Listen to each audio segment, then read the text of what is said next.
Take a look at this beauty. This is what a well-cooked Afang soup should look like. Rich, thick, greenish, and loaded with flavor. You can already see the perfect blend of Afang leaves and water leaf coming together beautifully. And take a look at the texture.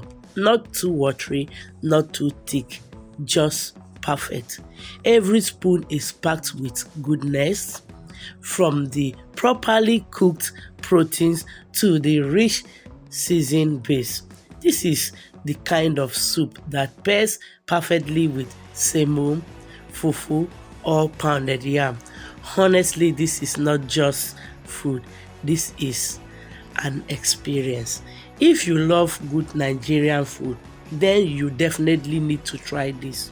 Would you eat this with semo or fufu? Tell me in the comments section, and don't forget to like, share, follow for more delicious recipes from BT Culinary Academy. Trust me when I say Afang soup is the most easiest soup to make. Just know how to base it right and you are good to go. Bye.